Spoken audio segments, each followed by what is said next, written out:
Baik, bismillahirrahmanirrahim. Alhamdulillah, wa syukurillah, wassalatu wassalamu ala rasulillah, amma ba'du. Nah, saya share screen ya. Oke. Nah, ini dia. Screen-nya udah ada ya? Udah tampil? Boleh cek and recheck dulu apakah sudah bisa kelihatan lihat Sudah, di Kak. layarnya? Sudah ya? Oke, alhamdulillah. Nah, baik, Bunda-bunda semua, ini sebenarnya adalah lanjutan materi dari, sebelumnya. Sebelumnya itu ada pembahasan parent as a coach. Nah, ini adalah lanjutan materinya, yaitu tentang bagaimana bentuk aktivitas kok ini ya judulnya ya? Kayaknya saya belum edit nih, sorry ya. Saya belum edit ternyata, baru tak perbaiki dulu deh. Sebentar, mohon izin, tak perbaiki dulu. Eee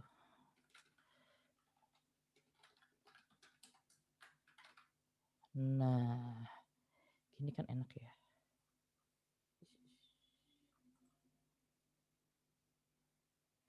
Sebentar, mohon izin sebentar. Nah, supaya sesuai dengan yang di judulnya. Jadi kemarin itu sempat sempat judulnya ini apa itu ya, bahasnya yang ini apa bahas yang itu ya, Ya udah. gitu. Nah, mungkin nanti kalau ternyata ada yang, kurang nanti kita bisa coba ulas lagi di pertemuan yang ketiga mungkin nanti, kalau dirasa ada yang kurang. Atau boleh juga didiskusikan di grup itu nggak masalah. Oke banget, jadi silakan boleh itu grup yang bincang penting itu silakan dimanfaatkan untuk diskusi, untuk bertanya mungkin, atau sekedar sharing ya, berbagi pengalaman dalam pengasuhan, gitu, pengasuhan anak-anak, pengasuhan remaja gitu ya, boleh silahkan. Oke, saya coba buat nah, sip. Oke, bismillahirrahmanirrahim ya. Ini yang akan kita bahas di malam ini, kompetensi wajib dalam menjalani peran parent as a coach. Sebelumnya, di pertemuan sebelumnya itu kita jauh lebih bahas soal konsep parent as a coach itu kayak gimana sih. Yang menurut saya, parent as a coach itulah yang menggambarkan daripada atau yang jadi sebuah implementasi daripada pernyataan orang tua itu adalah pendidik yang utama untuk Hmm. anak-anaknya. Nah, menurut saya pertanyaan bagaimana kemudian implementasinya, nah parent as a coach itulah implementasinya menurut saya.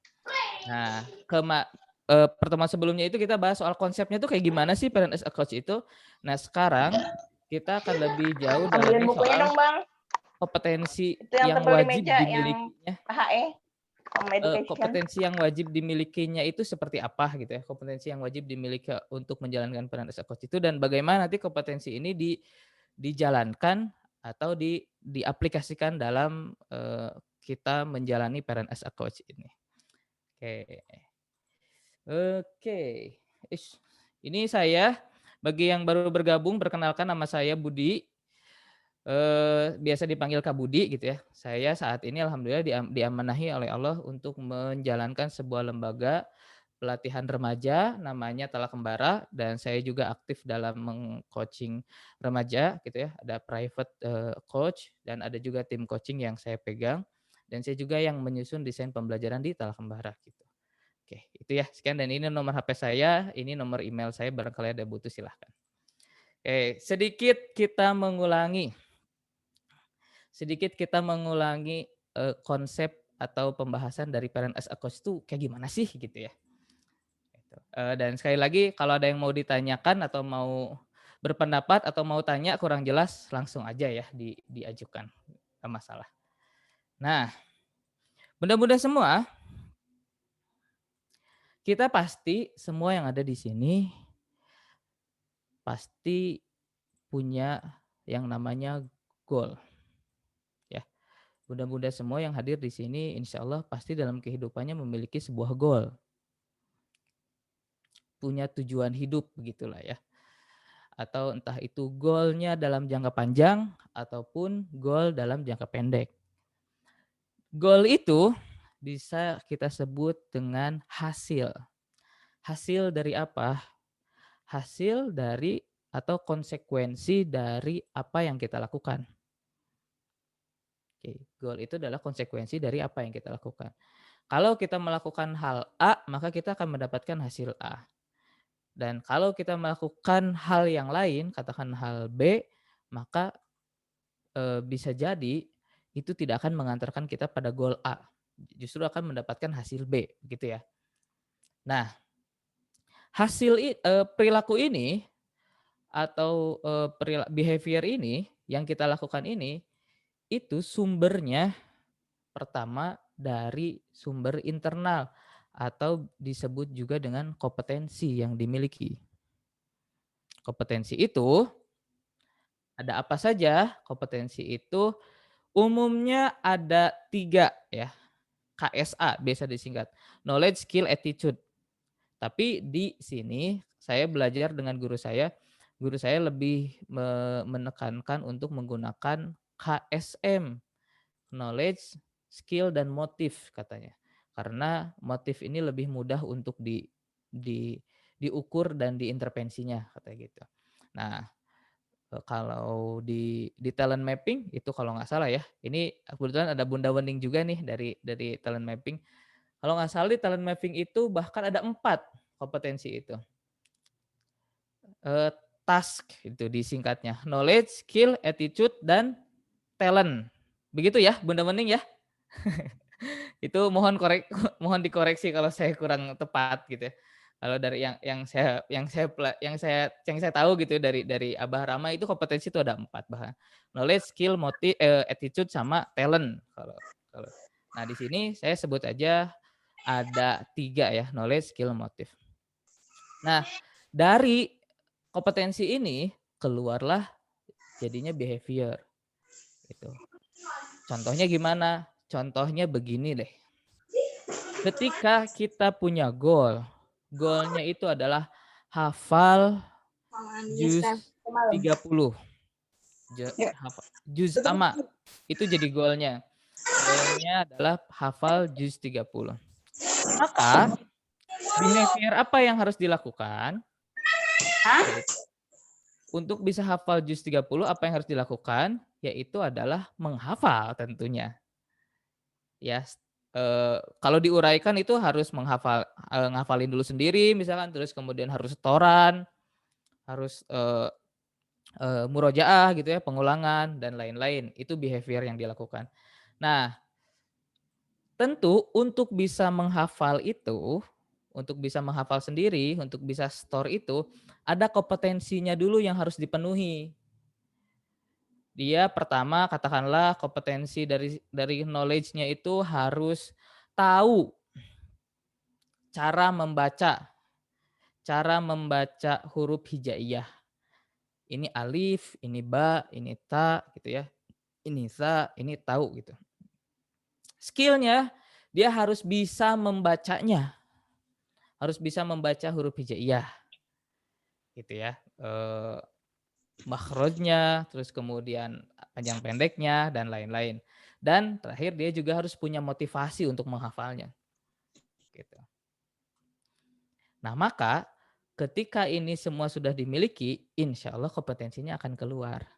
Pertanyaannya, kalau ini sudah dipenuhi, katakanlah tadi yang menghafal tadi, ini sudah terpenuhi semua, masih mungkin nggak behavior itu nggak keluar? Pertanyaannya itu. Ini saya coba bertanya ya ke bunda-bunda yang hadir di sini. Kalau misalkan orang yang tadi mau menghafal juz 30, katakanlah dia baca udah bisa, tahu juga huruf-huruf hijaiyah itu dan, apa namanya, jenis-jenisnya gitu ya dan cara membacanya, dan punya keinginan yang kuat juga untuk bisa hafal juz 30, mungkin nggak behavior ini akan keluar? Pertanyaannya begitu. Ayo. Yang kemarin hadir juga boleh kok jawab lagi. Mungkin tidak si behavior itu tidak keluar.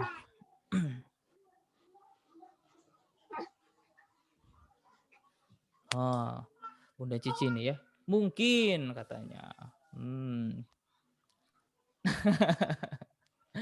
Oke. Yang lain ada yang berpendapat? Atau pasti keluar nggak? Itu aja. Saya ubah coba pertanyaannya. Seseorang udah tahu cara baca Quran. Bisa juga. Punya kemauan yang kuat juga buat menghafal dan buat baca. Mungkin nggak behaviornya itu buat ngapalin Quran itu keluar? Pasti Keluar keluar tapi atau enggak? nggak optimal. Keluar tapi tidak optimal. Kenapa? Kenapa, Bun? Keluar tapi tidak optimal. Ada hambatan dari luar, Kak. Ada hambatan dari luar. Wah, ini kayaknya udah tahu nih ya. Bunda Lia ini. Mayones. Oke. Ada lagi yang mau berpendapat pasti keluar nggak? Pasti bakal menghafal nggak dia? Yuk di luar yuk. Pasti bisa menghafal atau enggak? Makan mama yuk. Ada nggak yang berpendapat pasti bisa, pasti menghafal dia? Ada nggak yang berpendapat begitu? Di luar. Oke.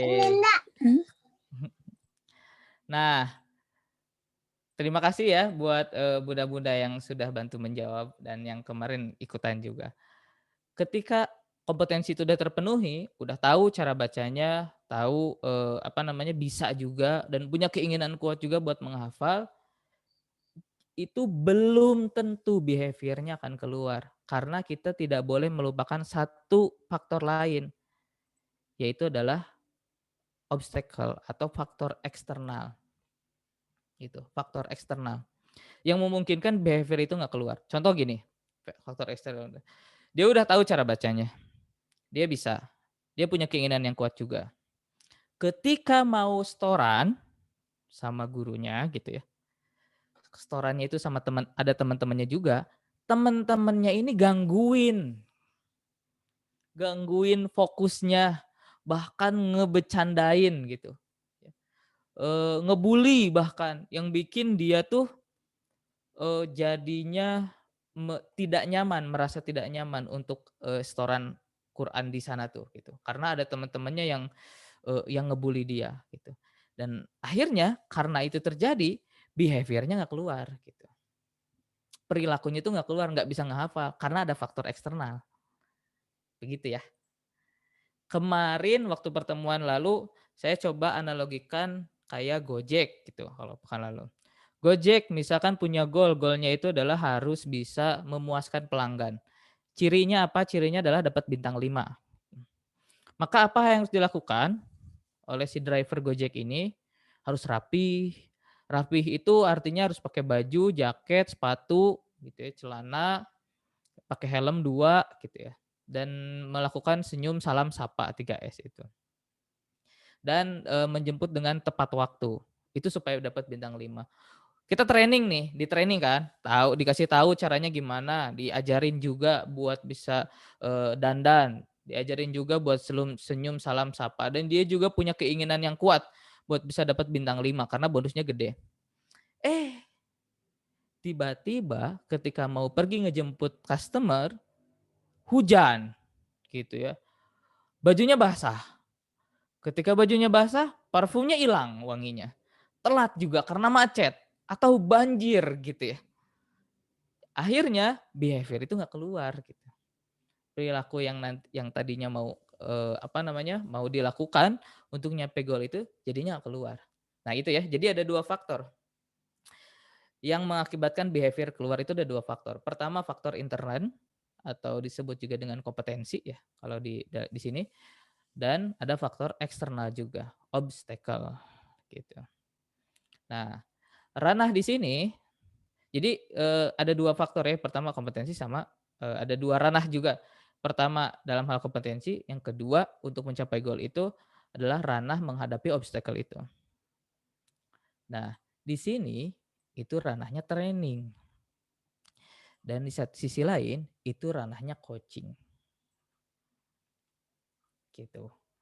Kalau misal, kita coba definisikan, training itu apa? Training itu adalah menambah kompetensi. Ini katakanlah boleh menyebutnya training, boleh nyebutnya guru gitu ya, boleh nyebutnya tutor gitu, atau fasilitator gitu.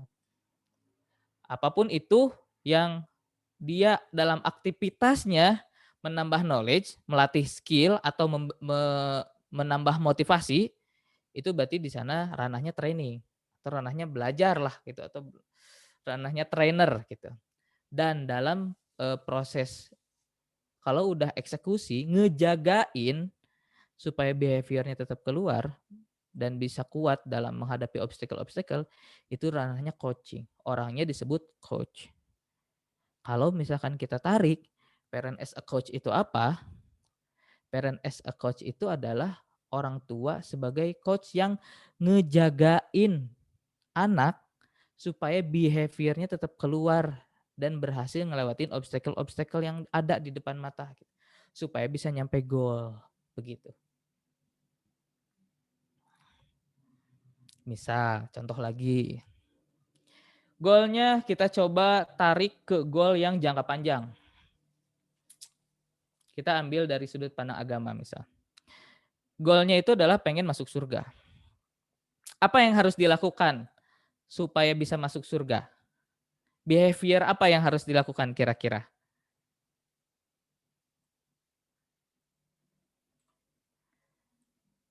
Kita pengen anak kita gitu ya, bisa masuk surga nih, kelak di akhirat nanti. Behavior apa yang harus dilakukan selama di muka bumi ini?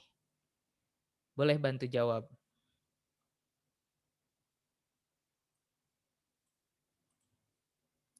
Halo?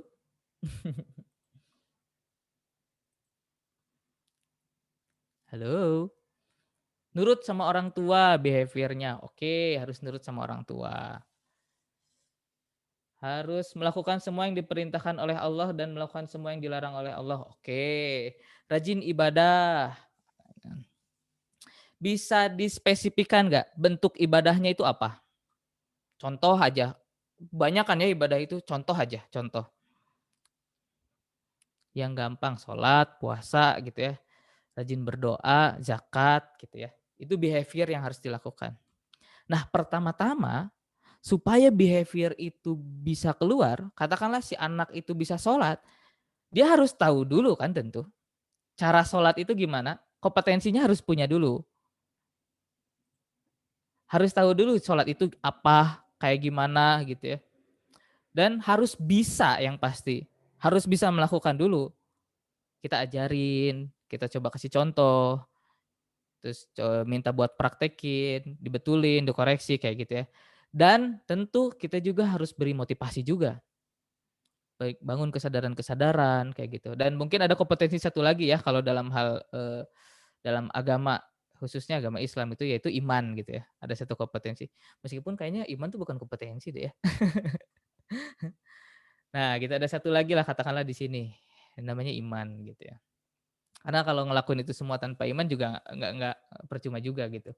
Nah, ya kurang lebih misalkan kalau kita sederhanakan ya dia tahu cara sholat, bisa juga, punya keinginan juga dan punya kemauan juga untuk sholat.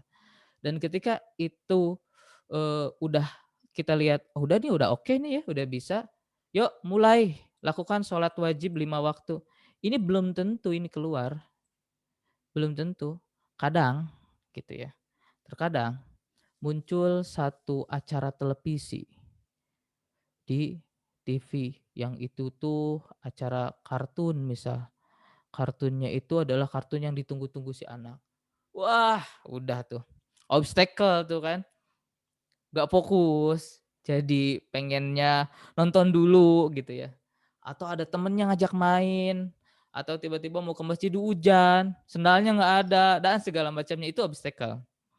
Nah, kita sebagai coach, sebagai orang tua ngejaga supaya sholat tadi itu bisa tetap terlaksana. Sekalipun ada obstacle-obstacle yang terjadi gitu selama prosesnya. Gitu ya. Ternyata hujan, harus bisa. Ternyata sakit, habis bisa gitu. Ternyata nggak ada air, harus bisa.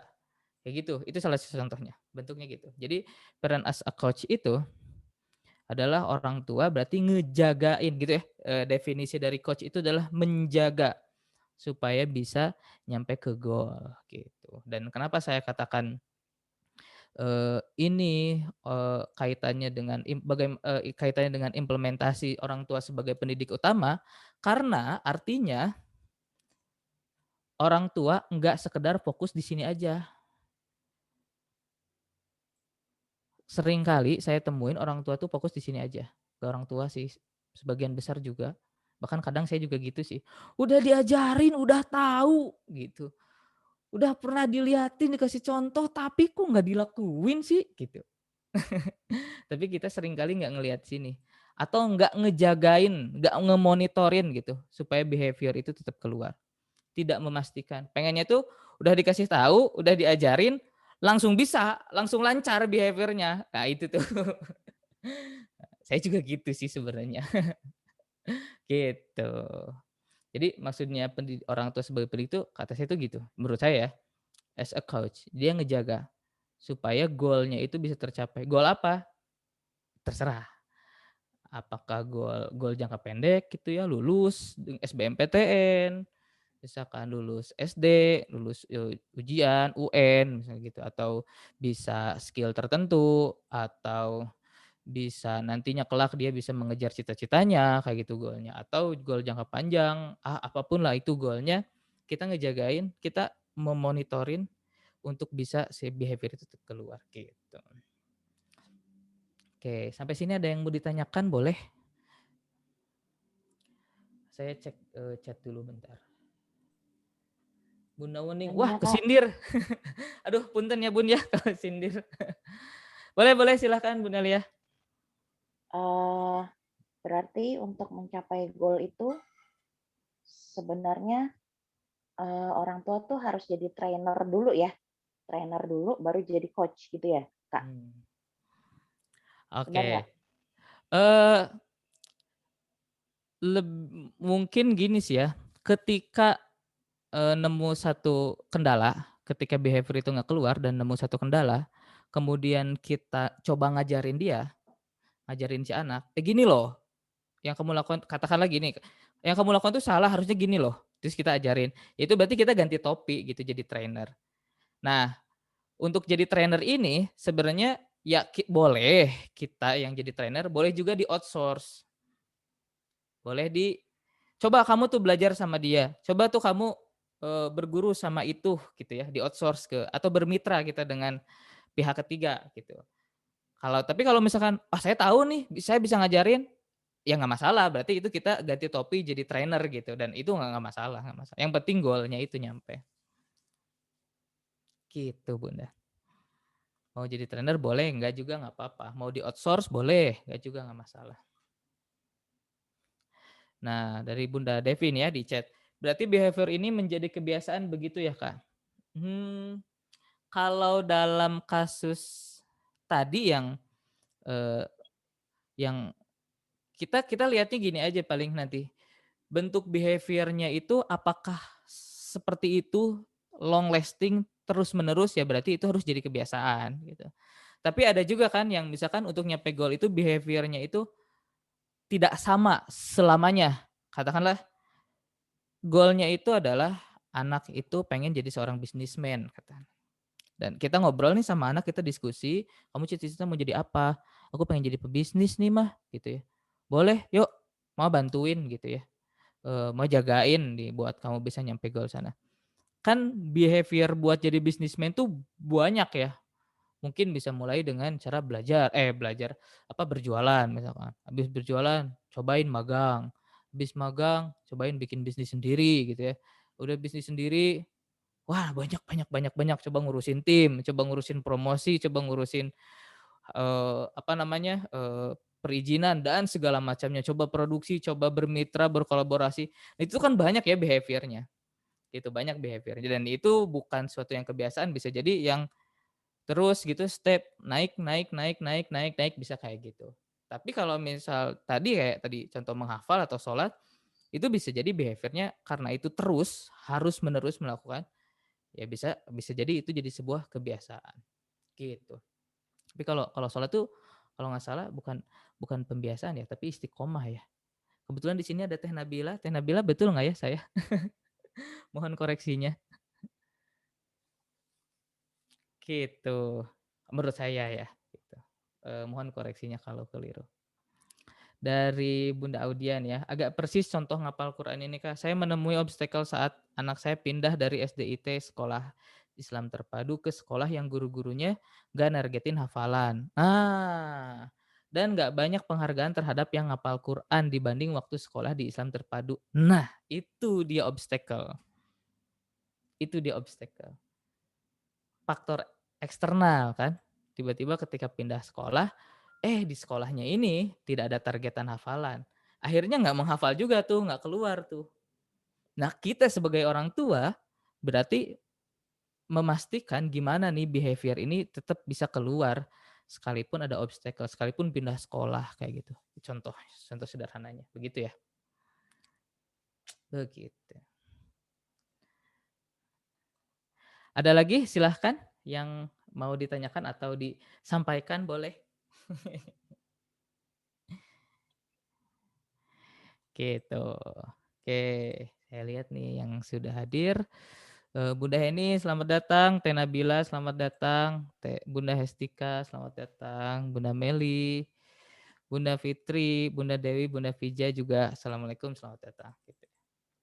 Oke. Bungkus lanjut? Bunda-bunda lanjut? Obstacle ini bisa menjadi suatu kekhawatiran Kak? Maksudnya kekhawatiran itu gimana Bun? Boleh dijelaskan lebih detail nggak? Jadi maksudnya obstacle ini bisa menjadi faktor yang misalnya ini kita punya target nih, anaknya harus hafalan Quran gitu. Tapi ternyata dari istilahnya sekolahnya nggak ngawal nih karena PJJ nih ya Kak ya. Jadinya ya udah urusannya orang tua, mau anaknya hafal sampai target mana ya itu urusannya orang tua. Nah jadi istilahnya kita kan yang jadi orang tuanya dari semangat jadinya kan khawatir juga ya, apalagi kan kita juga harus berbagi juga ya urusan rumah ya urusan sekolah gitu loh Kak gitu. Nah itu dia tuh. Ternyata orang tua sendiri jadi obstacle tersendiri ya gitu. Memang gimana ya? Untuk menjalankan parent as a coach itu idealnya sebagai orang tua atau sebagai coach-nya kita harus lebih tangguh daripada si coach-nya atau si anak yang kita dampingin. Kita harus lebih tangguh. Karena kalau kitanya yang kemudian nggak kuat, terus kemudian anak menemukan sebuah obstacle dan misalkan obstacle-nya gitu ya, udah sekarang mah sekolah online, susah, nggak ada target hafalan juga dari sekolah dan lain-lain. Terus kitanya kemudian ikut apa ya, ikut meratapi gitu. Oh iya ya, gimana ya, susah ya, ya udahlah yuk kita nangis di pojokan gitu ya. Ya nantinya jadinya nggak jalan. Memang si orang tua ini mesti lebih kuat gitu, mesti lebih tangguh untuk kemudian bisa bareng-bareng ngedampingin si anak. Kita lihat nih selama obstacle-nya ternyata di sekolah tadi itu pandemi kan, jadinya sekolahnya daring dan anak-anak juga nggak dapat setoran dari guru-gurunya nih. Akhirnya kita lihat nih, kita amatin ternyata motivasinya turun. Oke, berarti gitu. Dari situ kita harus misalkan kalau mau kita yang naikin motivasinya lagi, kita ganti topi berarti. Ganti topi jadi trainer, kita motivasi buat bisa tetap semangat buat menghafal gitu ya, salah satu contohnya. Gitu, kita lihat nih selama proses berjalan tuh. Atau kadang selama proses behavior itu jalan, kita nemu, ini kompetensinya ada yang kurang nih dalam hal itu nih. Oh, kita coba ajarin atau kita outsource, coba kamu belajar sama orang itu, sama orang ini, atau coba kamu belajar ini, coba kamu baca itu, coba kamu nonton YouTube ini, gitu ya.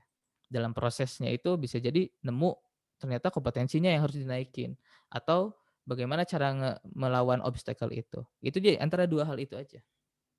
Begitu. Begitu. Bungkus?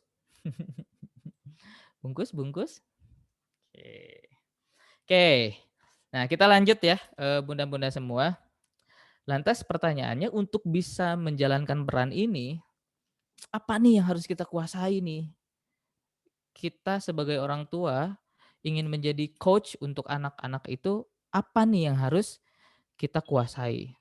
Kompetensi apa nih yang harus kita miliki? Gitu. Maka sederhana aja sebenarnya. Ada 2 kompetensi yang harus dimiliki. Ini,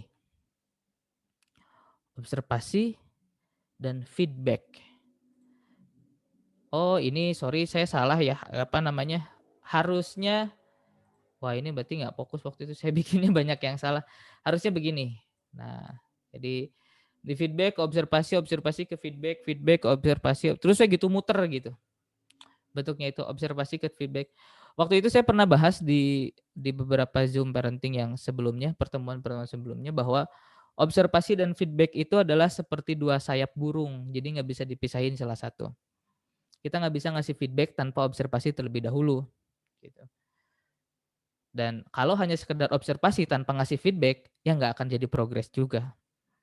Waktu itu saya coba ngasih contoh, misal kita nggak tahu di lapangan kayak gimana. Misalkan si anak nih berantem nih, adik sama kakak berantem. Kita nggak ada di lapangan, taunya udah nangis aja. Nyampe sana, pas lihat adiknya nih yang nangis. Adiknya yang nangis. Pas nyampe sana, langsung kemudian kita intervensi, kakak nih gitu. Kakak nih pasti bandel mulu ya ke adiknya, jangan digangguin adiknya gitu. Pas datang tuh kita langsung ngeliatin, jangan digangguin terus adiknya tuh, adik lagi main jangan digangguin kakak mah. Misalkan kayak gitu. Kita langsung ngasih feedback tanpa sebelumnya ngeobservasi dulu. Bentar, kenapa nih adiknya nangis? Ada masalah apa nih sebelumnya? Apa yang terjadi? Bisa jadi jangan-jangan adiknya nangis ini justru karena dia ngerebut barangnya si kakak. Si kakaknya nggak terima, diambil lagi, adiknya nangis. Jadi adiknya yang salah katakanlah gitu. Karena adiknya yang mulai duluan. Ngerebut barang tanpa izin gitu ya. Ya wajar aja si kakaknya kemudian ngerebut. Nah ketika kita langsung datang, langsung ngasih feedback, tanpa sebelumnya observasi dulu, itu jadi masalah nantinya. Jadi masalah. Karena si kakak bisa jadi akan ngerasa, ih kok adik mulu sih yang dibelain? Ih kok itu aku nggak salah kok. Wah ngotot kan, ada protes segala macamnya gitu. Jadi observasi dan feedback ini itu seperti 2 sayap burung. Jadi nggak mungkin burung terbang dengan satu sayap. Jadi harus dikepakkan oleh keduanya. Gitu dan observasi doang gitu, memerhatikan. Oke, ada yang berantem adik si kakak, kita coba perhatikan, coba kita gali data kenapa ini terjadi. Udah tahu gitu ya masalahnya, udah aja. Kita nggak intervensi apa-apa, kita nggak ngasih feedback, nggak coba ngelurusin, nggak coba ngasih tahu ke si adik bahwa apa yang udah kamu lakukan itu tadi bikin kakak nggak nyaman, harusnya nggak boleh kayak gitu misalkan ya. Kita nggak ngasih feedback apa-apa, ya adik juga nggak akan belajar apa-apa. Nggak akan ada progres setelah itu. Karena kita cuma observasi aja. Kita cuma lihat aja, kita cuma nyari tahu, oh gitu, ya udah selesai.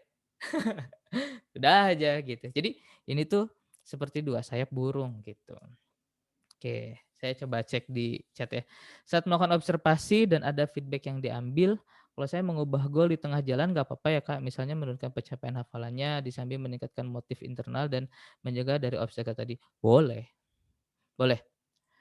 Goal ini bukan goal yang ya saya sih ngelihatnya gini ya, kalau dalam hal goal tadi tuh, ada goal yang rigid, ada goal yang itu bisa kita tentukan sendiri. Kita sesuaikan sendiri. Misal, ada satu goal yang misalkan sekali lagi saya ngambil referensi dari agama Islam misalkan ya.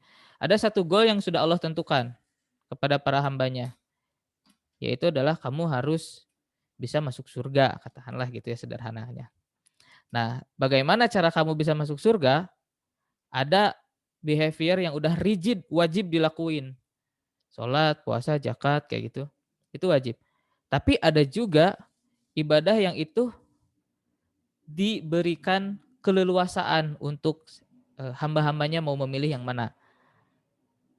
Katakanlah aku mah ingin eh, melakukan ibadah pilihannya ini adalah caranya ibadahnya menyampai goalnya itu dengan cara jadi guru gitu ya. Aku mah pengen jadi bisnismen. Aku mah pengen jadi public figure gitu. Aku mah pengen jadi YouTuber atau dan lain-lain gitu. Itu adalah suatu goal yang ya silahkan kemudian disesuaikan. Gitu. Jadi dan apakah boleh goal itu diubah di tengah jalan selama itu sudah sesuai dengan hasil observasi dan kita lihat ini kayaknya terlalu ketinggian dan terlalu berat, boleh diturunkan gitu. Tapi syaratnya sudah sesuai observasi dulu. Jangan sampai kemudian ketika observasi kita juga terlalu cepat dalam mengambil keputusan gitu ya. Terlalu cepat dalam menyimpulkan. Padahal sebenarnya bisa, tapi kitanya yang nggak tega. Kemudian kita turunin gitu misal. Gitu ya, itu misalnya.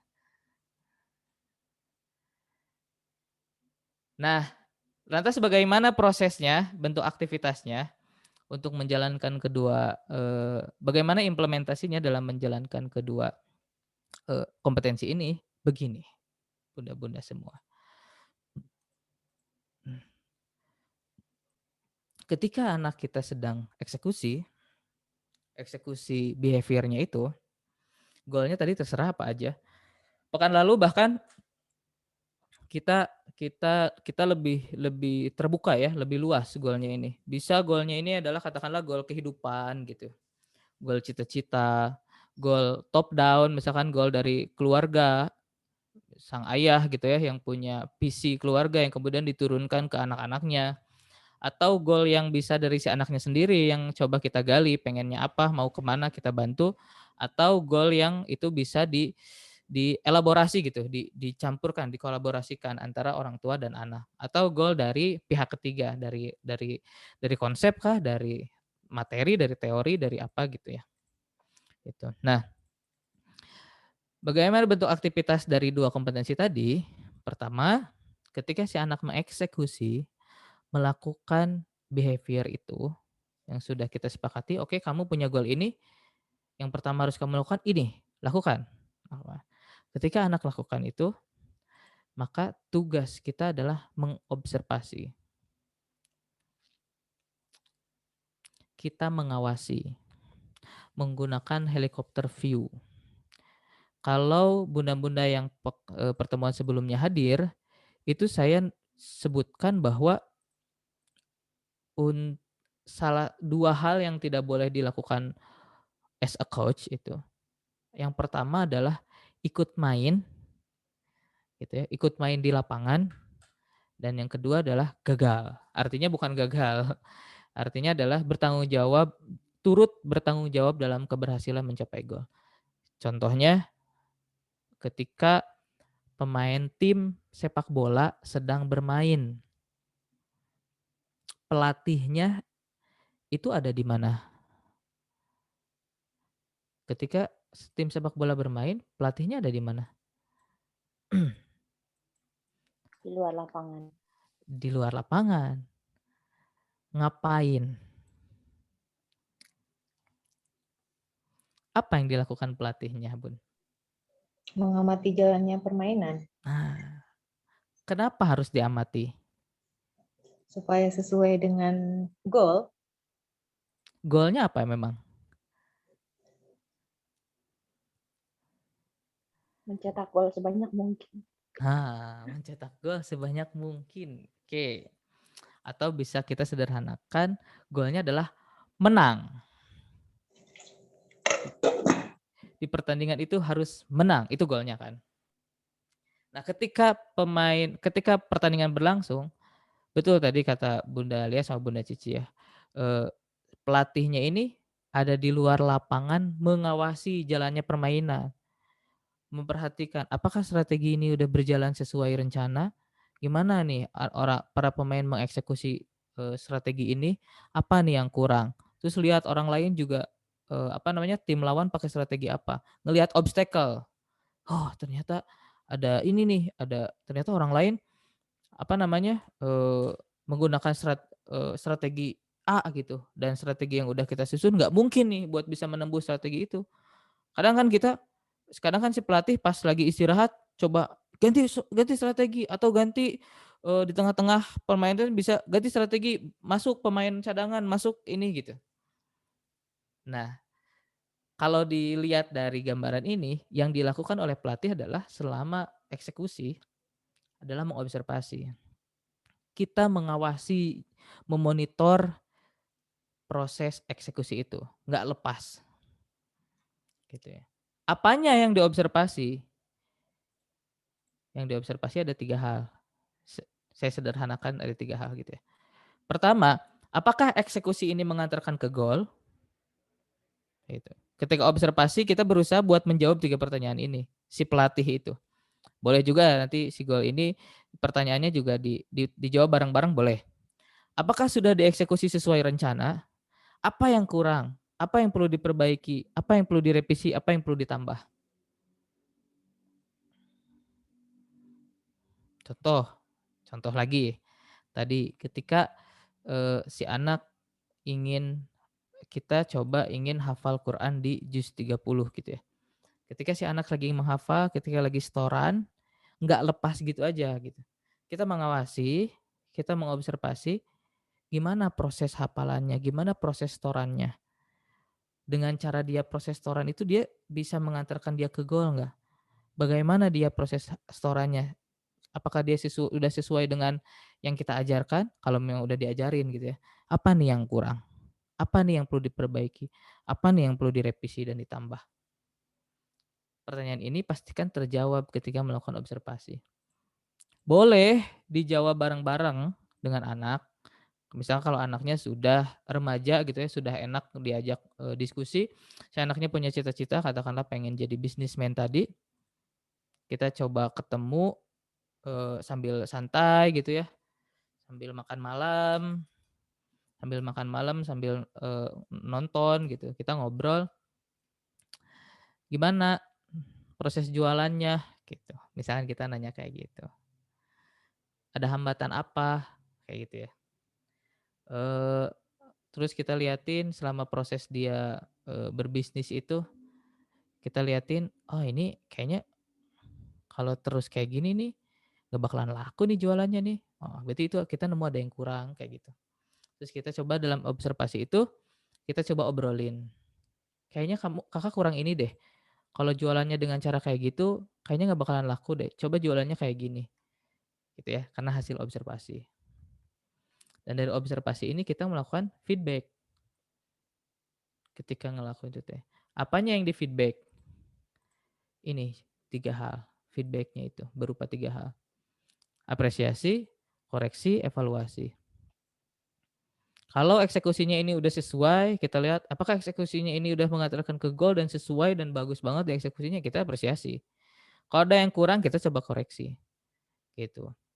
Kalau udah jalan beberapa lama, kita coba ajak anak buat ngelihat lagi ke belakang udah nyampe mana dia.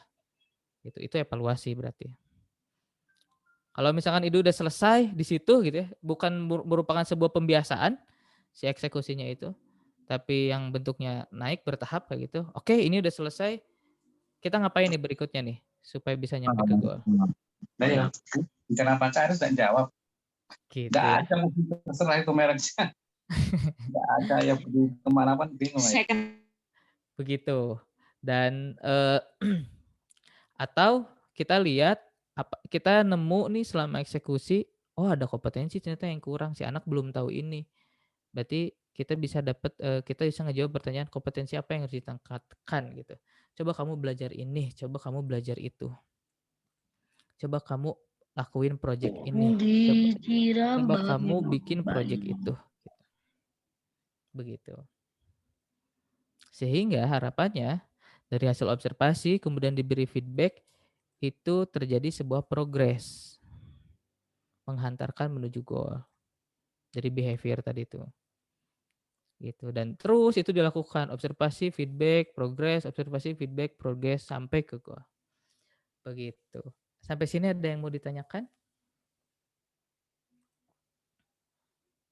Atau mungkin bisa ngambil contoh kasus? Barangkali ada yang mau coba buka studi kasus? Atau misalkan, ini saya gimana ya Kak kalau kayak gini? Gitu, boleh, boleh. Kita coba diskusikan.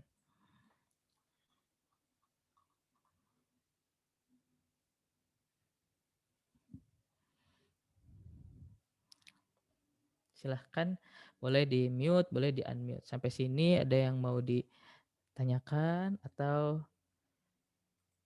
gimana, atau mau disampaikan? Kita kunyah-kunyah dulu. Gitu ya. Tarik napas dulu. Gitu.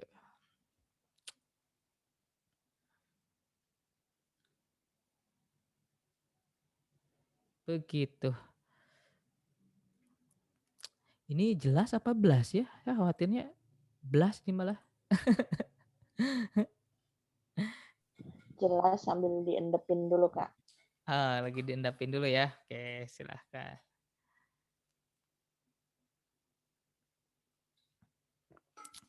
Kita ambil contoh lain. Kita ambil contoh, misal kita diskusi dengan anak, katakanlah anaknya ini remaja gitu ya, udah bisa diajak ngobrol, udah bisa diajak diskusi. Goalnya dia itu adalah pengen pengen bisa lulus kuliah, lulus SMA dan masuk kuliah perguruan tinggi negeri gitu, di salah satu perguruan tinggi di Indonesia. Nah, bisa goalnya dari situ kita bareng-bareng buat nurunin behavior apa aja nih yang harus dilakukan. Kita turunkan, harus ngelakuin ini, harus ngelakuin ini, harus ngelakuin ini, harus ngelakuin ini untuk bisa nyampe goal. Terus kemudian udah di-setting kayak gitu, kita diskusi lagi, apa nih yang bisa kira-kira kita eksekusi lebih dulu. Oke, katakanlah eksekusi lebih dulu itu adalah coba melakukan atau mengisi soal-soal tes ujian masuk ke PTN gitu. Misal gitu ya contohnya itu. Oke, itu berarti harus dilakukan. Yaitu dengan cara menguji atau mengisi latihan-latihan soal itu. Oke, siap. Deal ya, kita lakukan itu. Oke, kita lakuin itu. Misalkan kita ngobrol lagi, kira-kira kapan nih kita bikin sistemnya yuk, kapan yuk buat mengisi itu gitu ya. Katakanlah setiap seminggu 2 kali gitu, Selasa sama Kamis. Nah, ketika proses melakukan itu, kita nggak ninggalin. Misal nih ya contohnya, kita nggak ninggalin, kita ada di situ. Terus kemudian kita lihat gimana dia proses mengerjakannya, gitu. Kita lihat nemu hambatan atau enggak, perlu diberi feedback atau enggak gitu ya, atau perlu diintervensi, ada yang kurang atau enggak selama prosesnya itu. Kita lihat misal dia struggle ketika ngisi soal-soal latihannya itu, tapi tetap dilakuin. Oke, bagus nih ya, ketika itu terus dilakuin itu bisa sampai ke bisa mengantarkan ke goal nih. Oke, berarti kita setelah itu lakukan apresiasi. Sip, bagus. Kamu tuntas hari ini mengerjakan soal-soalnya. Kayak gitu. Contohnya. Ada mungkin yang mau memberi contoh lain? Silahkan.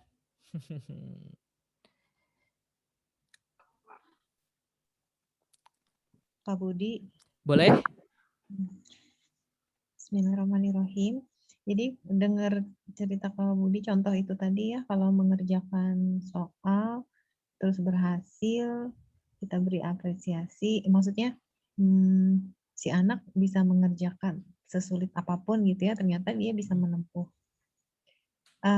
Ada pengalaman nggak Kak Budi, boleh sharing, apakah kita itu perlu selalu dalam masa observasi itu seberapa boleh sih kita intensnya ke anak, karena saya ini benar-benar buta sebetulnya ya kalau ke anak remaja. Kadang saya kelihatannya terlalu over gitu ya sama anak tadi saya nih. Yang jadi wasitnya itu ayahnya. Jadi suka yang kayak, "Bun udah terlalu berlebihan deh," gitu, suka diingetin. Tapi menurut saya, karena mata saya dengan mata ayahnya mungkin berbeda ya ngelihat gadis gitu. Sebetulnya dia struggle-nya bagus. Cuman kok saya ngelihatnya dia terlalu santai gitu, apa saya yang terlalu panik ya? Jadi kayak ngerjakan tugas gitu ya, menilainya dari satu hal itulah. Kok dia kayaknya santai banget ya? Tapi selesai sih, selesai. Terus flat.com gitu loh modelnya anak saya itu. Nah, mungkin ada lah pengalaman dari Kak Budi kan mungkin lebih pengalaman. Apakah seberapa intens sih kita boleh gitu memberikan feedback-feedback? Apakah hanya ketika diminta saja kah? Atau kita perlu membuatkan jadwal kah untuk memberikan feedback? Atau bagaimana kira-kira? Anak saya kan 13 tahun nih. Gitu Kak Budi. Saya mau dengar sharing dari Kak Budi, soalnya biasa Kak Budi ada cerita-cerita yang membuat saya ini. Saya catat. Siap, siap. Begitu. Oke, terima kasih Bunda Cici sudah bercerita gitu ya. Ini ada di slide berikutnya sebenarnya. Kita coba maju dulu ya berarti kalau gitu. Feedback sama observasi itu ada dua hal, ada dua tipe. Pertama ada feedback yang direct, ada feedback yang non direct jenisnya itu. Kalau feedback yang direct itu kayak gimana? Ini nih, kamu salahnya di sini, coba lakuin ini misal gitu ya contoh. Atau yang kamu lakuin ini udah bener, lanjutkan kayak gitu. Ya itu contoh. Feedbacknya itu langsung. Kalau non direct biasanya pertanyaan. Menurutmu apa yang kurang? Apa yang harus diperbaiki? Itu feedback non direct. Jadi dia yang merenung gitu ya. Kita secara tidak langsung menyampaikan atau menyuruh dengan cara bertanya gitu ya. Menyuruh dengan cara bertanya. Sudah nyoba sudah nyoba latihan tes belum sore ini? Itu feedback sebenarnya. Tapi dengan pertanyaan non direct. Itu bentuk feedback. Dan observasi itu, nah ini tadi menjawab jawaban dari Bunda Cici. Ada observasi langsung, ada observasi tidak langsung. Observasi langsung seperti apa? Seperti pelatih sepak bola tadi. Bentuknya ketika pemain mengeksekusi, si pelatih mengawasi di samping lapangan. Secara tidak langsung kayak gimana? Nanti berarti kita observasinya melalui pertanyaan. Gimana aja kemarin? Kita denger nih, kita gali. Berarti gali dari dia. Ini yang memungkinkan dilakukan misalkan ketika kita anak pesantren gitu ya, yang mungkin hanya bisa ketemu lewat telepon seminggu sekali atau sebulan sekali gitu. Ya setelah chit-chat, ngobrol, kangen-kangenan dan sebagainya macamnya, kita coba mainkan peran as a coach ini, terus kemudian kita coba gali gimana prosesnya di sekolah gitu. Ada kendala nggak? Gimana teman-teman? Gimana belajarnya? Kayak gitu. Terus dia coba cerita tuh coba kita gali. Kendala apa? Kita bantu dia buat nyelesain kendala itu gitu. Itu feedback secara tidak langsung. Itu observasi secara tidak langsung. Nah, dari pertanyaannya Bunda Cici tadi, apakah harus seintens itu?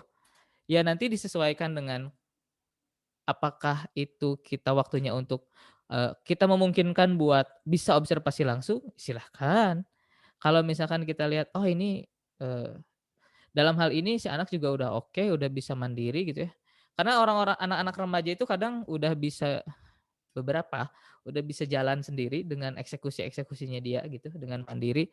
Kita nggak perlu ada selalu di situ stay dan menyaksikan, memerhatikan, memonitoring seperti apa eksekusinya, karena kadang dia udah bisa, itu berarti bentuknya kita hanya tinggal diskusi. Katakanlah sepekan sekali kita diskusi, gimana perkembangannya, kayak gitu ya, ngobrol malam, seminggu sekali. Saya ingat dulu ini dilakuin banget sama ayah saya, ke saya, ketika saya masuk ke SMA. Itu saya sering banget diskusi sama beliau ketika saya masuk SMA. Gitu, sampai waktu itu nggak ada goal spesifik untuk jadi apa ya, cuman beliau mah pengennya saya lulus aja sekolah gitu ya, SMA 3 tahun beres kayak gitu. Nah waktu itu saya tuh masuk ospek, bukan ospek ya kalau di sekolah tuh MPLS gitu, dan di MPLS itu saya dibentak-bentak. Saya dibentak-bentak dan karena dibentak-bentak itu saya akhirnya, berontak dan gak mau sekolah. Terus kemudian saya protes lah di rumah tuh, "Ngapain, MOS, MPLS kayak gitu tuh, hanya menciptakan, dendam yang terus-menerus dilanjutkan," gitu ya, "dan itu adalah sebuah pembodohan." Wah segala macam, saya itu protes waktu itu, waktu SMA. Gitu ya, karena sering diskusi setelah itu. Saya protes waktu itu ke ayah saya, yang kayak gitu-gitu. Akhirnya kami berdebat kan di situ. Akhirnya berdebat dan satu feedback yang saya inget banget dari beliau tuh ketika saya udah ngeluarin semua, eee, menjelaskan argumen-argumen bahwa MPLS atau MOS itu adalah suatu hal yang sia-sia gitu ya. Satu feedback dari ayah saya yang saya inget banget sampai sekarang, "Hah, pengecut," katanya gitu. Waduh, langsung mental itu, "Buset!" Kayak gitu. Saya dikatain kayak gitu. "Enggak lah, ya buktikan dong," katanya gitu. "Ya tapi buktikan dong kalau emang kamu bukan pengecut." "Oh sip lah," gitu ya. Itu satu feedback. Itu kalau udah gede kayak gitu, udah dewasa, ya remaja itu udah dewasa ya harusnya. Itu bisa dilakukan observasi secara tidak langsung. Karena toh kita juga nggak mungkin all the time gitu 24 jam ada terus mengawasi dia dalam prosesnya, kayak gitu. Itu contohnya ya, yang yang saya lakukan. Dan enaknya parent as a coach itu, coach-nya itu ada 2, coach-nya itu ada 2, ada ayah sama ada ibu. Nah enaknya tuh, kalau tadi dari Bunda Cici juga kan, Bunda Cici mungkin, intervensi, ayahnya jadi wasit kayak gitu ya. Nah enaknya parent as a coach itu ada gitu, kita ada 2, jadi kita bisa tektokan bareng sama pasangan untuk bisa melihat helikopter view dan, menentukan intervensi yang terbaik gitulah ya. Barang-barang ini kira-kira kurangnya di mana, kita bisa diskusi. Karena kadang sekali, eee, anak punya kendala nih, punya obstacle, harusnya kita bantu buat menyelesaikan obstacle itu, kita malah kadang terbawa suasana gitu ya, jadi baper. "Ih iya ya berat juga ya Kak ya buat ngelakuin itu, udahlah," gitu ya. Istirahat dulu atau udahlah jangan kayak gitu. Tapi beda tuh kalau dari misalkan itu dari ibu ya, dari ayah justru nendang gitu. "Ayo hajar hajar hajar," katanya gitu kan. "Gitu doang juga," katanya gitu misalnya. Dan ternyata anak bisa ngelewatin obstacle itu karena didorong sama ayahnya gitu. Nah itu tuh enaknya parent as a coach itu. Jadi saling melengkapi antara ayah sama ibu gitu dalam memastikan menjaga si anak tercapai pada goalnya. Goalnya apa aja gitu.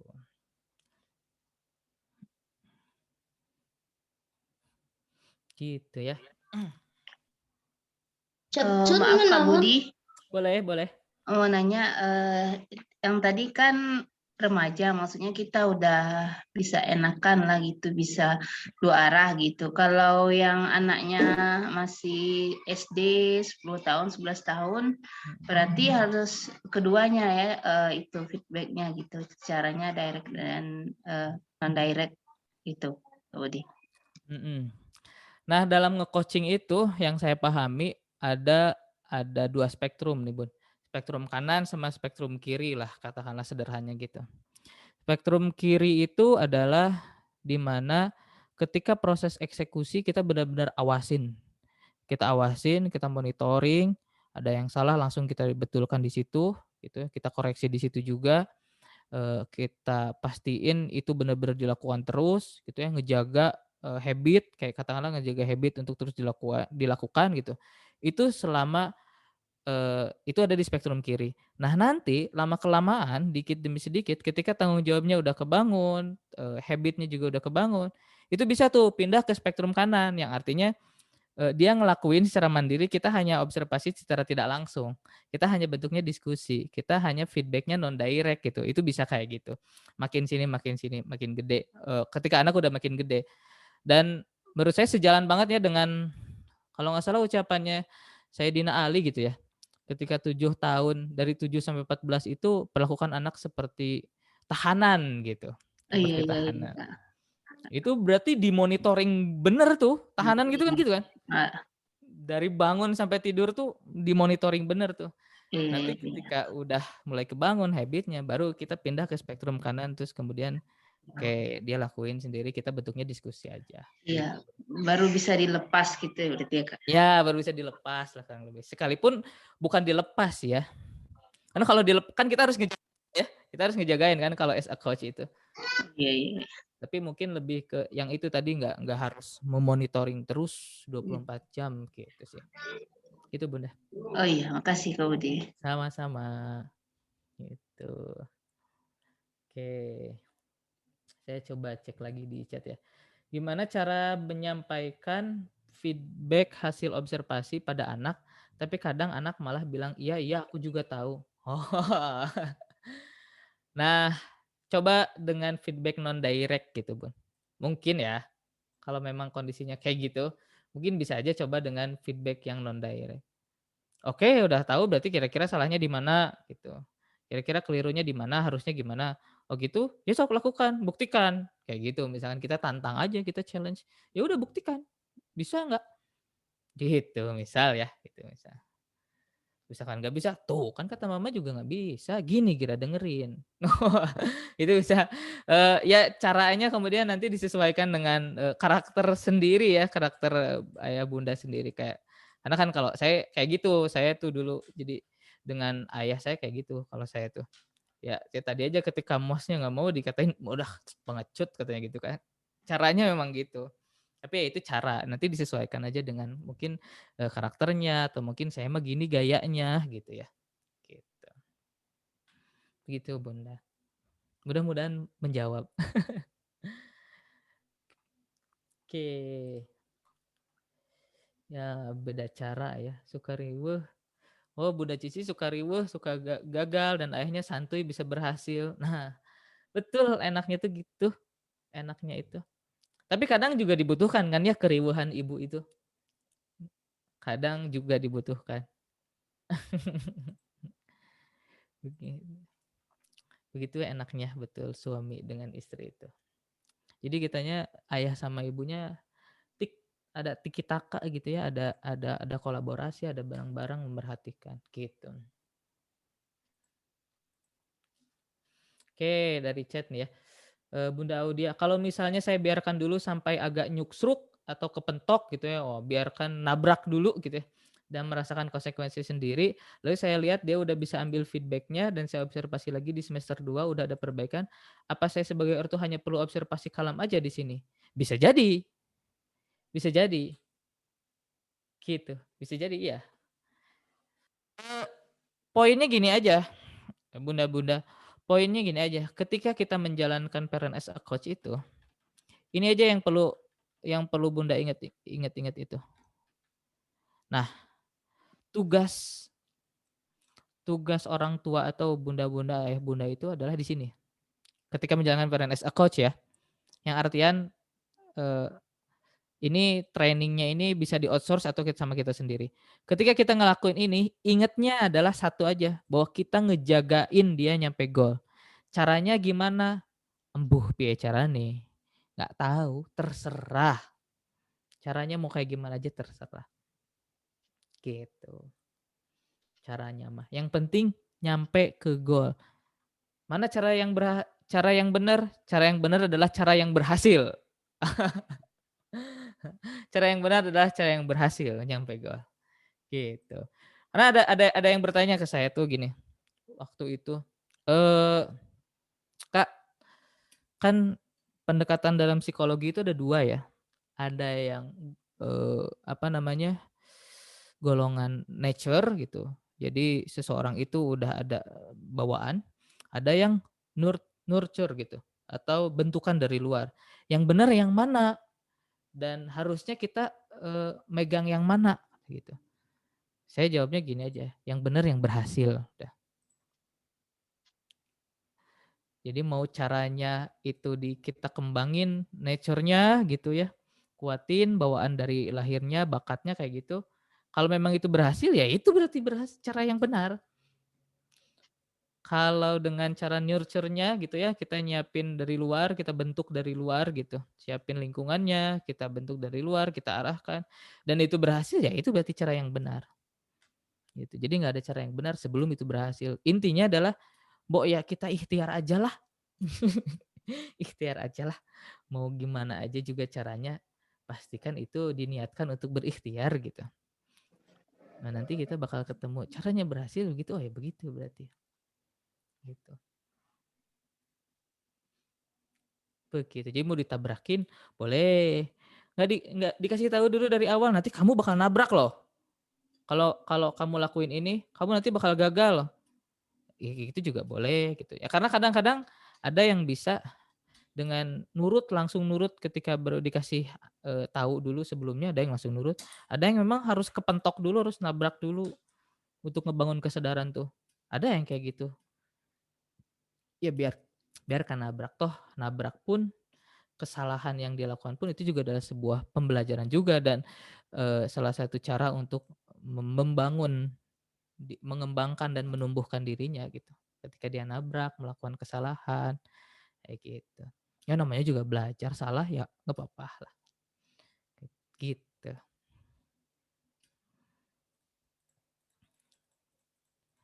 Begitu. Ini dan ya itu dia. Feedback itu adalah ini. Ada lagi yang mau ditanyakan? Boleh, silahkan. Atau mau kepikiran sesuatu?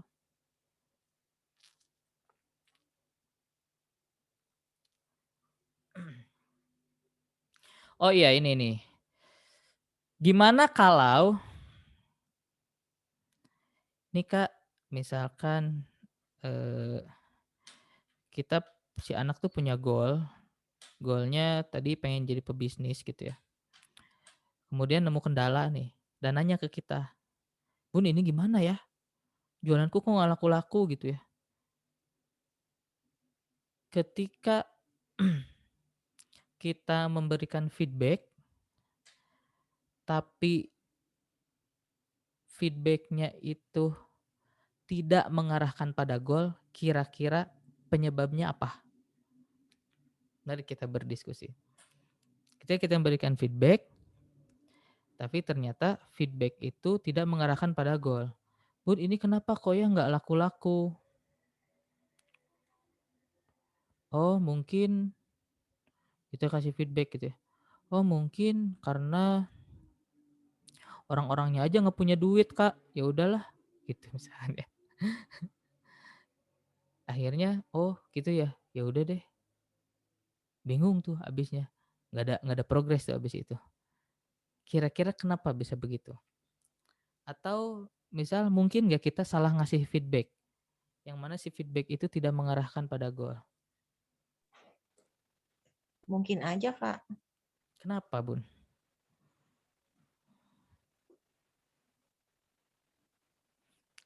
Kira-kira kenapa?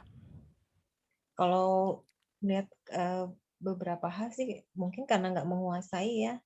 Jadi berada di luar arena permainan, tapi sebetulnya saya nggak menguasai. Nah,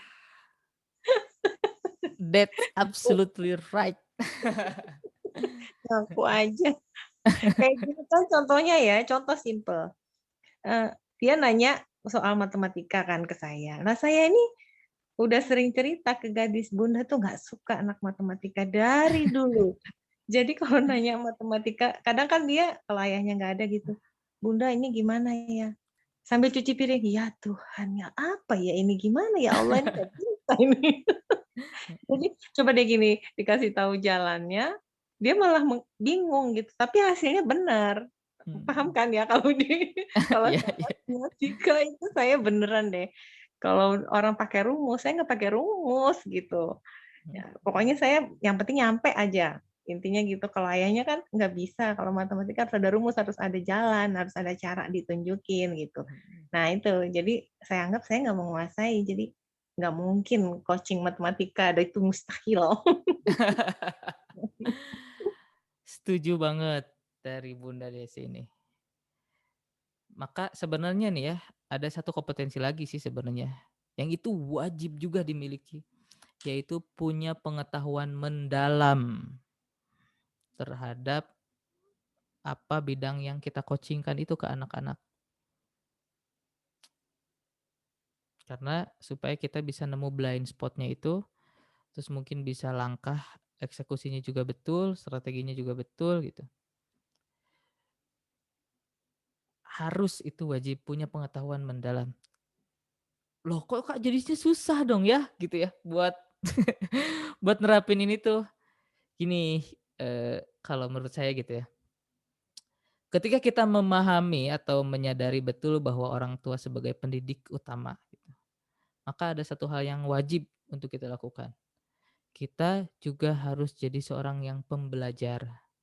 Bahkan mungkin lebih gila lagi daripada anak-anak kita dalam hal proses belajarnya. Gitu. Ketika kita mau mendidik seseorang, ketika kita mau mengajar, katakanlah jadi guru, ya kita harus jadi orang yang belajar lebih gila lagi daripada apa yang kita ajarkan. Karena nanti kasihan kepentok terhadap mindsetnya kita sendiri gitu ya. Mindset dari pemahaman orang tua sendiri, sebatas pemahaman orang tua, kepentok di situ nantinya. Jadi seiring berjalannya waktu, ya sebagai orang tua juga kita harus semangat, belajarnya semangat. Apa yang dipelajari? Apa aja belajar mah. Baca buku, mungkin denger podcast, sekarang mah ya nonton video gitu, atau ikut Zoom parenting kayak gini, kayak gitu, atau ikut kelas. Harus jadi pembelajar itu. Gitu. Karena begini, dan bahkan bisa jadi tidak menguasai itu nggak masalah, yang penting tahu secara mendalam. Yang penting itu. Menguasai, aku nggak menguasai nggak masalah, yang penting tahu secara mendalam. Kenapa? Karena gini,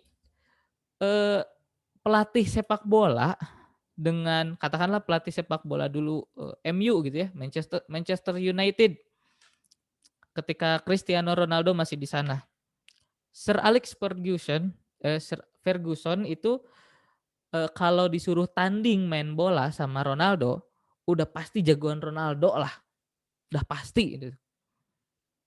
Karena ya kita lihat perawakannya Alex Ferguson gitu ya,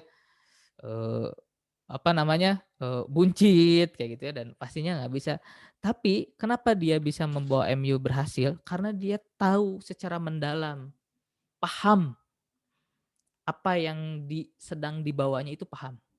Apa yang sedang didampingi itu ke arah mananya itu paham, dan bagaimana caranya itu tuh paham. Sekalipun nggak bisa ngelakuinnya, tapi paham, punya pemahaman mendalam. Nah itu kuncinya di situ. Gitu. Kayak pelatih sepak bola tadi. Karena untuk jadi pelatih sepak bola itu nggak harus jago. Ya ada memang pelatih sepak bola yang dulunya pemain sepak bola juga ada, tapi nggak harus, nggak mesti. Yang penting paham secara mendalam gitu. Karena misalnya kita pengen anak kita hafal tadi juz amma gitu, orang tuanya apakah harus hafal dulu? Mungkin bisa jadi enggak, tapi tahu, paham banget gitu proses menghafal tuh kayak gimana, apa yang harus dipenuhi, apa yang harus dikuasain, bagaimana rintangan-rintangan yang dihadapi. Karena yang saya tahu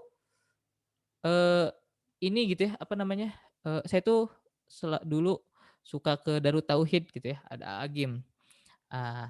Beberapa santri di sana dan anaknya Agim juga menantunya hafal hatam gitu ya, 30 juz. Agimnya sendiri enggak, tapi bisa mendampingi anak-anak itu, santri-santri itu untuk bisa hafal 30 juz. Karena paham tadi secara mendalam. Gitu. Begitu ya. Maaf Kak Budi, mau nanya lagi. Boleh. Kalau dikaitkan dengan 8 aspek fitrah yang hari itu, apakah kita coachnya itu maksudnya feedback dan observasinya dilakukan di masing-masing aspek fitrah itu atau overall gitu?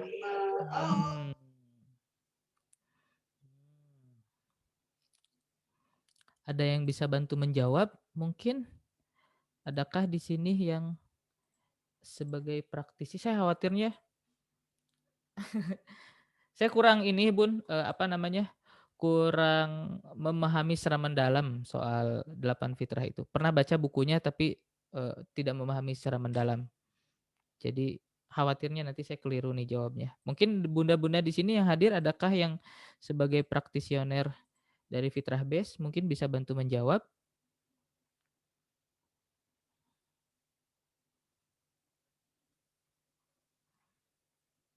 Hmm. Atau bahkan saya melihat gini sih ya, dari 8 fitrah itu bisa dijadikan goal bahkan. Fitrah katakanlah fitrah keimanan gitu ya, atau fitrah belajar. Nah kita coba, kan di sana ada framework-nya tuh ya, supaya bisa bertumbuh si fitrah belajar itu kayak gimana. Yang sama almarhum ditulisin di sana di bukunya. Fitrah belajar itu ada apa aja dan seperti apa tahapannya. Nah itu bisa kemudian kita jadikan itu sebagai goal dan behavior-nya yang harus dilakukan. Itu bisa kayak gitu. Bentuk bentuk feedback-nya bisa membangun kesadarannya gitu ya, atau sekedar supaya dia tetap eksekusi, tetap behavior-nya keluar. Itu ya mungkin mohon koreksinya. Ya, terima kasih Kak Budi. Paling nggak saya dapat gambaran dari jawabannya Kak Budi. Poin-poin apa yang bisa dikerjakan. Alhamdulillah. Itu. Mohon maaf ya, kurang membantu dalam hal itu. Oke. Nih dari Bunda Audia ya, kalau saya pernah melakukan karena saya nggak menguasai dunia web developer yang ditekuni anak saya, akhirnya saya pertemukan dengan lulusan UI yang sudah kerja di bidang itu duluan untuk bertukar pikiran dan pengalaman sepekan sekali. Saya hanya sebatas melihat apakah sudah sesuai track, udah on the track atau belum. Nah, kalau seperti ini bagaimana Kak? Ortu hanya sebagai observer. Nah, itulah bentuk yang tadi saya sebutkan, mungkin nggak bisa untuk web developer tuh, tapi paham kalau mau belajar tuh prosesnya kayak gimana, apa aja yang dipelajari gitu. Eee, Katakanlah bukan apa aja yang dipelajari, tapi misal kita tuh mau gimana ya, itu tuh salah satu contoh, kita tidak memahami, tidak menguasai, tapi kita paham paham dalam hal alur misalkan kalau kita mau belajar sesuatu, itu harus seperti apa yang kita lakukan. Terlepas dari belajarnya apapun itu, entah itu web developer, entah itu belajar soal kepenulisan, entah itu belajar videografi gitu ya, dan lain-lain. Tapi yang kita pahami adalah bagaimana sih seharusnya kita menjadi seorang pembelajar, misalkan gitu, yang kita pahaminya. Bagaimana sih proses belajar itu supaya kita ada progres tuh, kita kemudian paham bahwa, oh belajar itu kalau mau progres dan lebih cepat itu adalah kita harus punya mentor misalkan. Ya itu berarti kita nge-coaching-nya di arah situnya aja, di arah proses dia belajarnya itu sebagai pembelajarnya. Nah, adapun kalau soal web developer-nya itu kan kita nggak tahu ya. Nah, nanti misalkan dia ada nemu kendala, coba tanyain ke mentornya. Nah, bisa kayak gitu juga. Ya itu. Dan ketika Bunda Audia tadi meminta mempertemukan si anak ini dengan lulusan UI yang sudah bekerja di bidang itu bentuk feedback sebenarnya. Bentuk feedback seperti itu. Nih coba kamu belajar nih sama orang ini nih, dia ini, udah bekerja dan profesional di bidang ini, coba kamu belajar dari dia. Itu bentuk feedback berarti, ketika mempertemukan tuh, begitu, Bun. Feedback ini sederhananya adalah respon terhadap sesuatu gitu. Bentuknya seperti apa, bisa gimana aja. Itu bentuknya respon terhadap sesuatu. Bisa cuman ya bisa dengan kata-kata gitu ya, bisa dengan coba mempertemukan kayak gitu feedback-nya itu. Bisa dengan instruksi, bisa dengan pertanyaan, bentuk feedback itu. Yang terpenting itu nyampe ke goal atau enggak dan kita pastikan betul kita mengawasi setiap, proses perjalanannya anak belajar itu, kita pastikan progresnya itu, bolanya itu tetap dipegang sama orang tua. Nah, itulah yang disebut dengan orang tua sebagai pendidik utama itu. Jadi proses bertumbuhnya anak itu, progresnya anak itu bolanya dipegangnya sama orang tua, gitu. Dipegangnya sama si coach ini. Karena coach ini yang mengawasi. Jujur ini sulit untuk bisa diterapkan di sekolah. Apalagi kalau jumlah siswa 30, satu guru.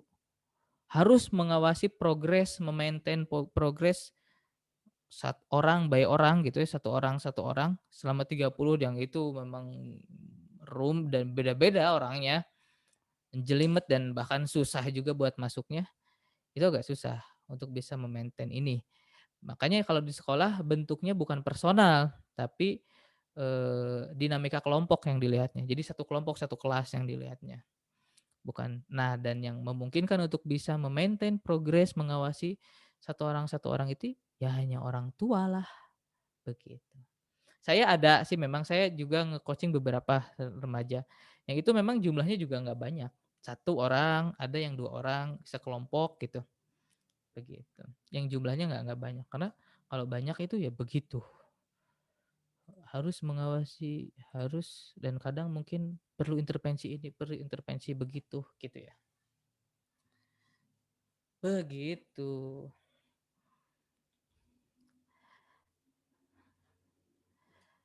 Ada lagi yang mau disampaikan? Boleh silahkan. Begitu ayah bunda semua. Dan ini quote yang sama ya yang saya sampaikan juga di pertemuan sebelumnya, bahwa coach itu adalah seseorang yang bisa memberikan koreksi tanpa menimbulkan sebuah dendam atau kebencian gitu. Kata John Wooden. Ini pelatih basketball yang dapat julukan sampai sekarang itu greatest coach of all time. Coach terbaik sepanjang masa karena berhasil membawa University of California ini dalam menjuarai apa ya nama Champion League itu saya lupa. Pokoknya liga basketball antar universitas di Amerika yang sangat bergengsi sampai saat ini, dan itu bisa menang dalam kondisi 7 kali berturut-turut 88 pertandingan 7 season 88 pertandingan tanpa kalah satu kali pun. Wah, udah berbagai generasi dan itu menang terus. Keren itu. Beliau ini. Gitu. Dan ya ini saya, ini nomor HP saya, boleh silakan kalau ada keperluan gitu, boleh silakan di-save. Oke, tepuk tangan buat kita semua. Alhamdulillah. Yeay, prok. Nah, bunda-bunda yang kebetulan baru gabung nih malam ini, jadi sebenarnya ada grupnya itu ya, grup WhatsApp Bincang Parenting, dan nanti kalau barangkali mau masuk supaya bisa ikut lagi mungkin di pertemuan-pertemuan berikutnya, boleh japri aja ke saya gitu ya. Tadi nomor saya itu yang ada di sana 082142666. Nah, itu dia saya tulis di chat. Boleh japri ke sana nanti saya masukkan. Begitu. Sawang Sulna, alhamdulillah. Tepuk tangan lagi. Alhamdulillah. Ini cuma 2 pekan ini ya Kak, untuk yang parent as a coach, atau dilanjutin? Lanjutin jangan ya. Ada sih satu lagi ya yang mungkin bisa dibahas di dalam parent as a coach ini. Mungkin mudah-mudahan nanti kita bisa bahas di pertemuan berikutnya tentang model-model. Nah, ini kan tadi kita udah belajar prinsipnya, terus konsepnya. Di pertemuan berikutnya mungkin nanti kita bahas soal model-model coaching itu kayak gimana. Siap. Siap. Nuhun Kak.